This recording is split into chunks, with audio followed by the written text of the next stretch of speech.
get straight back into it with this one from Monday's Telegraph. And is Salman Rushdie worth listening to on literary matters? Well, what does he know? Yeah, what does he know? I mean, he's only, won several, notable awards. I mean, the Satanic Verses, Midnight's Children, who cares? But anyway, he has led criticism of absurd Roald Dahl censorship. And this is publishers collectively losing their mind and changing one of the most brilliant children's authors this country has ever produced. When I was a teacher, if there was ever a child who didn't like reading, you could guarantee that they would love the works of Roald Dahl because it's spiky, it's funny.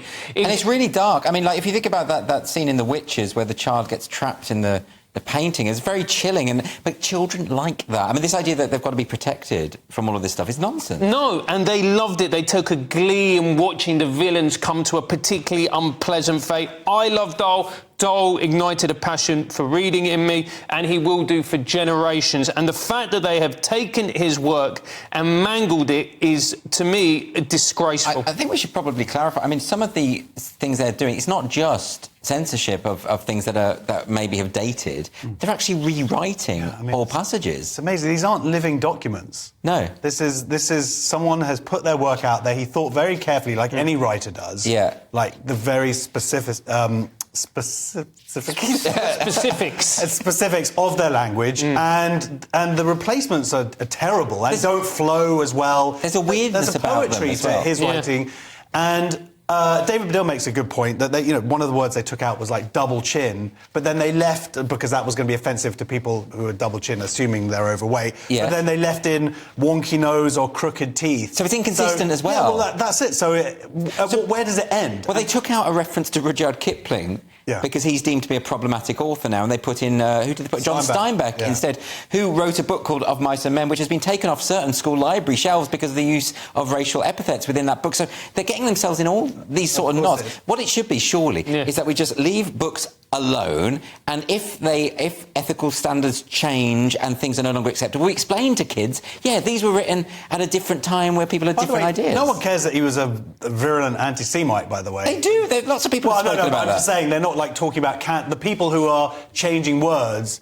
You think that maybe the fact that it was written for them in their ideology, well, he was a big old racist. Have they not used that as the reason behind it at all? Has that not been raised? No, not at all. But I'm just saying, if they were going to stay with their, let's ban these troublesome writers, well, he was a massive anti-Semite. Yeah, but it's more, so exactly. We've had a lot of sort of woke people sort of saying that we need to censor or get rid of authors who have negative views about minority groups. Yeah. But this is more about what the characters within the books are saying. I'm not saying to ban him. I've got all his books. Yeah. And I'm hoping to read them one day. But have you got the original versions or these new versions? No, now, will it be the case, hopefully, that people will not buy these new versions and just get the second-hand ones? I mean, we've seen with Dr. Seuss that the estate of Dr. Seuss actually took those books off the market, so you can't even buy them anymore. I do think there's a case for getting hold of old books and keeping them safe. Yes, absolutely. This is an authoritarian movement that will keep changing. And the problem is that we are mollycoddling children.